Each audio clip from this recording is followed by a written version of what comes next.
Oke,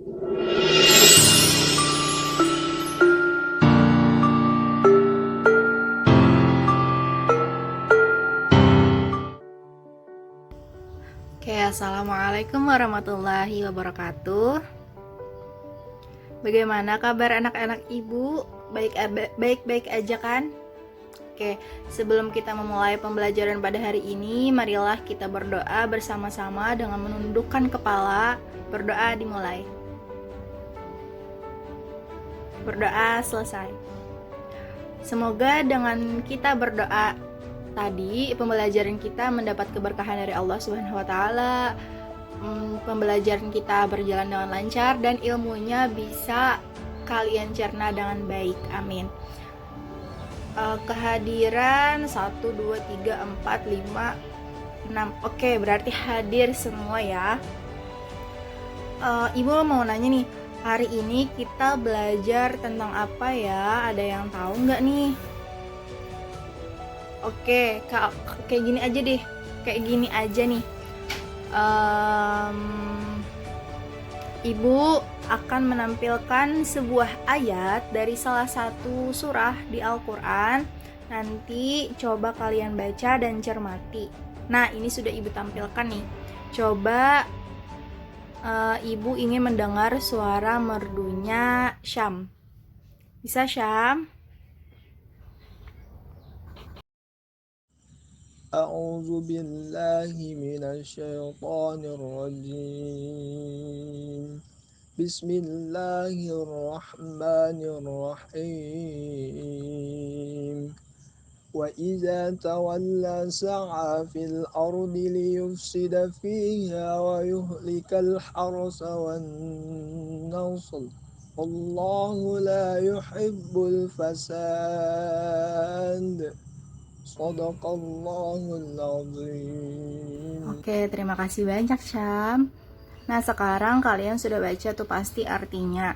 Lalu kira-kira dari ayat tersebut kita akan belajar tentang apa ya? Ada yang tahu nggak nih?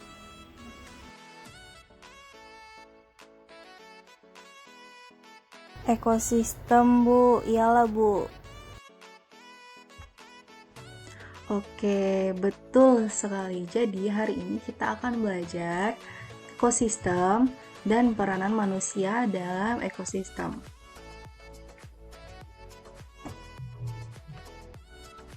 Nah, ini adalah poin-poin pembahasan kita pada hari ini. Yang pertama ada komponen ekosistem, itu ada biotik dan abiotik. Yang kedua ada rantai makanan. Di sana nanti kalian akan menemui piramida ekologi dan rantai makanan. Yang ketiga yaitu siklus materi dan aliran energi. Siklusnya itu ada 5, yaitu siklus air, siklus nitrogen, siklus oksigen dan karbon dioksida, siklus sulfur, dan siklus fosfor. Nah, lalu pembahasan kita yang terakhir yaitu ada perubahan dan pemeliharaan ekosistem, di mana nanti akan membahas perubahan ekosistem dan upaya pemeliharaan ekosistem. Kita masuk ke pembahasan yang pertama yaitu komponen ekosistem.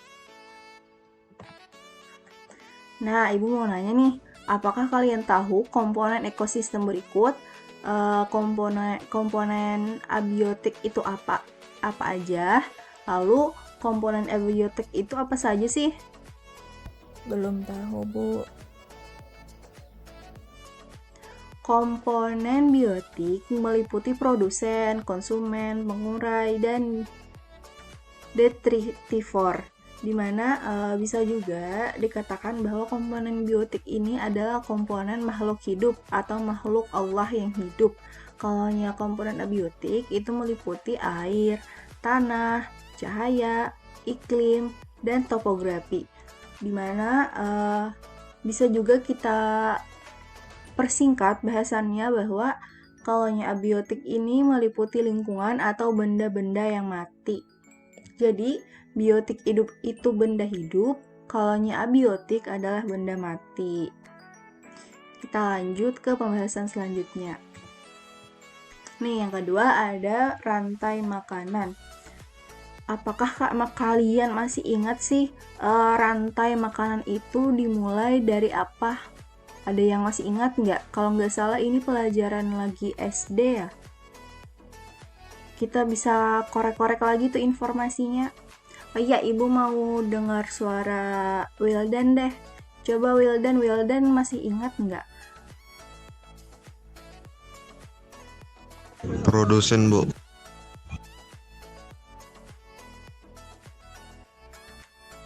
Oh iya, betul sekali. Jadi, rantai makanan itu dimulai dari produsen, lalu ke konsumennya itu ada 3, lalu dari konsumen tingkat 1, tingkat 2, sampai tingkat 3.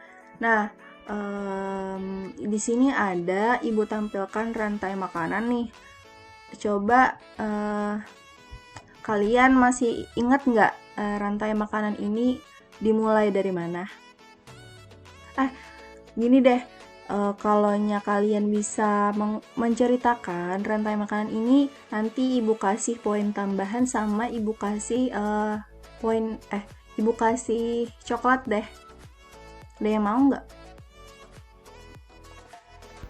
Ulun Bu, bisa menjelaskan Bu. Oke, Syifa. Coba jelaskan, Syifa. Ini Bu. Nah, jadi sepemahaman Syifa rantai makanannya tuh dimulai dari bunga Bu, habis itu ke belalang, habis itu ke burung pipit Bu Ai, habis itu burung pipit Bu Ai bisa dimakan hantu. Iya, betul sekali. Jadi, bunga itu akan dimakan oleh kutu, oleh belalang, oleh ulat, lalu ulat akan dimakan tikus, belalang akan dimakan burung, dan kutu ini akan dimakan kumbang kura-kura.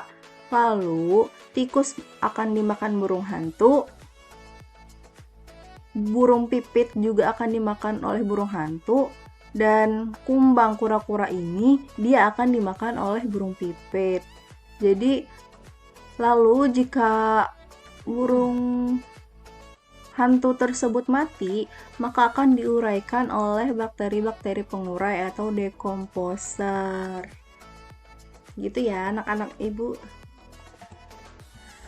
Nah, urutan piramida makanan seperti yang kita sebutkan tadi bahwa piramida makanan ini dimulai dari produsen seperti rumput, daun, dan lain-lainnya. Setelah itu ada konsumen 1, di mana di situ ada ulat, tikus, siput, dan lain-lainnya. Konsumen 2 ada kodok, ayam, itik, burung, dan lain-lainnya. Nah, kalau konsumen 4 nih, biasanya diisi oleh hewan-hewan karnivora seperti elang dan ular. Kita lanjut nggak nih atau ada pertanyaan dulu?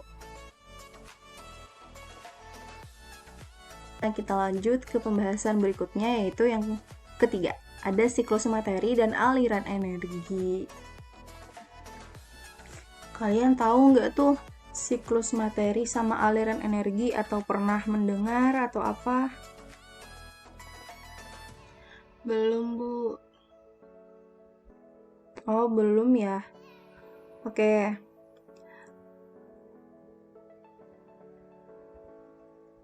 Siklus materi.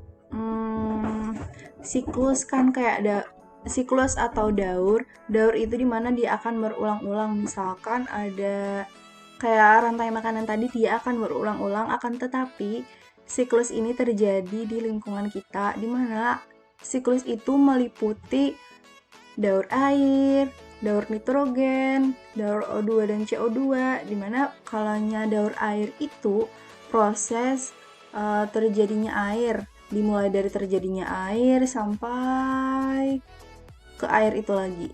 Nah, jadi kayak lingkaran lah. Lanjut, kita ke daur sulfur dan daur fosfor. Biasanya kalau daur sulfur ini rangkaian perpindahan zat kimia yang mengandung unsur sulfur atau unsur belerang di permukaan bumi, karena belerang ini kan sudah seperti yang kita ketahui banyak tuh manfaatnya bagi kesehatan, bagi manusia, dan bagi makhluk Allah yang lainnya. Setelah itu ada daur fosfor. Biasanya daur fosfor ini terjadi di lingkungan sungai. Nah, di sini Ibu ada menampilkan gambar. Di sini Ibu contohkan nih, ini adalah daur air. Gimana proses terjadinya air? Enggak proses terjadinya sih, siklus air lah. Nih, dimana air itu akan dimulai dari air tanah, lalu dia akan ke laut, lalu dari air laut itu akan melakukan penguapan. Setelah penguapan dia akan menggumpal menjadi awan, lalu terjadilah pengembunan, habis itu pengendapan, lalu awan yang sudah penuh diisi oleh air laut tadi akan berbentrokan atau akan bertabrakan, lalu terjadilah hujan. Hujan itu nanti akan mengalir ke sungai, lalu kembali lagi deh ke tanah. Kalian paham nggak? Inggih Bu, paham Bu. Oh iya, oke, kita lanjut ya. Udara ini dimulai dari bakteri fiksasi nitrogen, lalu dia akan menjadi bakteri nitrifikasi karena adanya aluminium, lalu akan menghasilkan nitrit atau NO2, lalu dia akan menghasilkan nitrat atau O3, lalu tumbuhan akan menyerapnya. Udah paham juga aku nih. Nah, jadi ini adalah siklus nitrogen di udara. Ini adalah siklus fosfor. Nah, lalu ini adalah siklus sulfur. Oh, berarti ya, ini adalah siklus fosfor. Nah, kita lanjut ke pembahasan selanjutnya, yaitu perubahan dan pemeliharaan ekosistem. Nah, Ibu mau nanya nih, kenapa harimau Sumatera itu dilindungi oleh negara? Ada yang tahu nggak? Ulun Bu. Iya, apa coba jawabannya? Ini Bu, harimau Sumatera Bu Ai sering diburu Bu Ai. Betul sekali, berarti Anggi ini termasuk orang yang melindungi lingkungan ya Anggi? Orang yang peduli lingkungan maksudnya? Ini Bu. Iya, mantap Anggi. Nah, kenapa harimau Sumatera itu dilindungi? Karena adanya perubahan lingkungan dan perburuan liar oleh manusia. Kenapa sih harimau Sumatera itu jadi diburu? Ada yang tahu nggak? Ulun pernah membaca di Instagram, Bu. Kulit harimau itu dijadikan pajangan, Bu. Iya, Ryan. Ya, karena salah satunya itu memang kulitnya itu yang pengen diambil orang. Karena kan harimau itu memiliki kulit yang eksotis atau kulit yang indah. Jadi biasa dijadikan pajangan oleh kaum-kaum tertentu atau oknum-oknum tertentu lah. Ya, kalian jangan sampai ya kalau misalkan ada ketemu anak harimau atau anak kucing hutan atau anak hewan yang dilindungi lainnya, jangan kalian pelihara, tetap aja tuh biarkan dia di alam bebas, karena kalau misalkan dipelihara dia belum tentu cocok. Nah, kalaunya kita pelihara hidup, kalaunya pas kita pelihara dia itu mati bagaimana? kan susah jadinya. Jadi jangan kalian berburu atau melihat hewan-hewan endemik lainnya yang nggak pernah kalian temui, jangan kalian ambil, cukup kalian potret saja jika sempat untuk dijadikan kenang-kenangan. Oke? Paham, Bu. Oke, kita lanjut ya. Faktor-faktor terjadinya perubahan ekosistem. Diantaranya ada 2, ada faktor alamiah dan faktor buatan. Faktor alamiah itu adanya bencana alam, kalaunya faktor buatan itu biasanya hutan semakin sedikit dan meningkatnya pencemaran lingkungan. Ada yang tahu nggak ini perbuatan siapa? Manusia, Bu. Iya, betul sekali semuanya. Jadi faktor buatan itu adalah faktor yang dibuat oleh manusia. Nah, ini adalah beberapa upaya perlindungan dan pemeliharaan ekosistem. Di antaranya ada reboisasi, menebang pohon secara pilihan menebang pohon yang tua saja, jangan menebang pohon yang muda. Terus membuat cagar alam, pengelolaan aliran sungai, mengelola sampah, tidak membuang sampah sembarangan, tidak berburu hewan, mengurangi penggunaan pestisida, melindungi hewan endemik, dan penerapan hukum yang tegas bagi pelanggar tersebut. Pelanggar peraturan, kan ada tuh negara kita melindungi beberapa hewan endemik, negara kita melindungi pohon-pohon, akan tetapi masih ada saja oknum-oknum yang tidak bertanggung jawab. Nah, apakah ada pertanyaan lagi Tidak ada, Bu. Paham, Bu. Paham, Bu. Sudah paham juga, Bu. Nggak ada ya? Oke.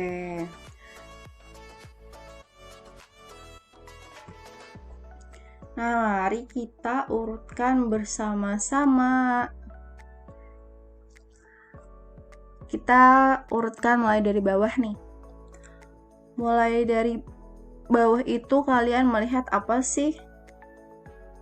Ada bunga, Bu. Iya, ada bunga-bunga, ada rumput. Nah, kira-kira bunga dan rumput itu termasuk ke komponen apa ya? Produsen, konsumen, atau pengurai, atau apa? Produsen, Bu. Iya, betul sekali. Gambar bunga sama rumput adalah produsen 1. Lalu di atasnya itu ada kelinci, Bu. Iya, ada kelinci. Kira-kira itu sebagai apa ya? Konsumen 1. Iya, betul sekali, konsumen 1. Terus di atasnya itu ada ular. Ular itu apa sih fungsinya? Nggak fungsi sih. Posisinya. Ya, posisinya apa? Konsumen 2, Bu. Iya, betul sekali. Jadi konsumen 2. Kalau elang paling tinggi nih. Konsumen 3, Bu. Iya, betul sekali. Di sampingnya itu ada apa tuh? Ada jamur. Kira-kira sebagai apa sih? Pengurai, Bu. Ya, dekomposer atau pengurai. Hebat anak-anak ibu semuanya ya. Iya. Nah, ibu mau bagi kalian jadi beberapa kelompok. Tim 1 ada Ana, ada Wildan, ada Syifa, ada Anggi, dan tim 3 ada Ryan dan Syam. Jadi kalian di situ akan berkesempatan untuk menanyakan soal dan jawaban. Nanti soalnya akan ibu bagikan dan akan ibu acak setiap kali kelompoknya. Terus nanti di sini ada Ryan. Ryan akan bertanya kepada Syam, lalu Syam akan menjawab. Nanti akan dibalik lagi, jadi Syam akan bertanya, lalu Ryan akan menjawab. Nanti semuanya berkesempatan untuk bertanya dan menjawab. Oke, paham?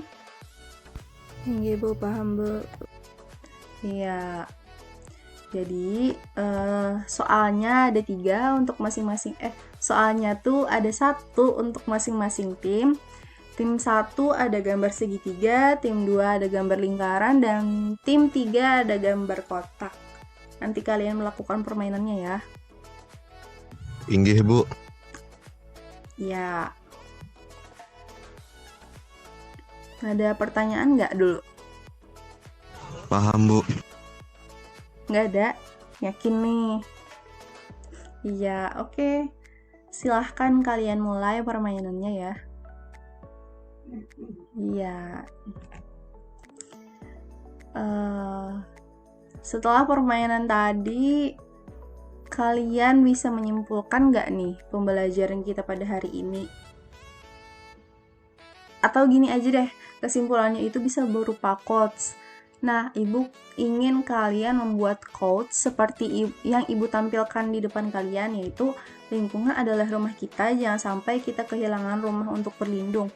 Nah, silahkan kalian bikin quotes, nanti Ibu tanya. Ibu Ulun izin bertanya Bu, itu harus quotes lingkungan kah Bu? Atau boleh yang lain? Ya, quotes tentang lingkungan, tentang yang kita bahas hari ini. Iya, nanti Ibu tanya. Oke? Oke.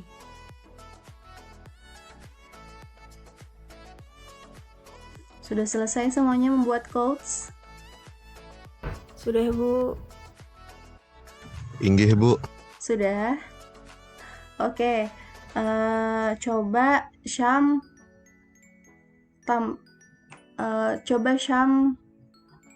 quotes-nya apa sih? Quotes pada hari ini yang ulun search di Google, Kiai Haji Alyafi, kualitas iman seseorang bisa diukur dari sensitivitas seseorang terhadap lingkungan Bu. Ulun pernah membaca di Instagram Bu. Mantap Syam. Oke. Terima kasih ya Syam. Inggih Bu. Nah, jadi setelah Syam tadi memberikan quotes yang dia dapat di Instagram dari Kiai Haji Alyafi, lalu setelah kita melihat pada awal pembelajaran kita, Ibu ada menampilkan ayat dari Al-Quran, yaitu surah Al-Baqarah ayat 205. Nah, kalian bisa tuh cari atau searching lagi di Instagram, YouTube, atau di Google ayat-ayat tentang lingkungan. Nanti minggu depan Ibu tanya lagi nih, ada ayat lainkah atau hanya Al-Baqarah ini saja kah yang menjelaskan tentang lingkungan?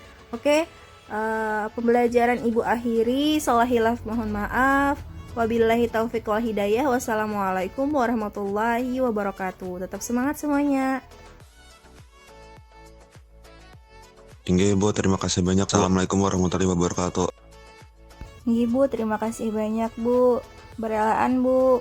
Waalaikumsalam warahmatullahi wabarakatuh.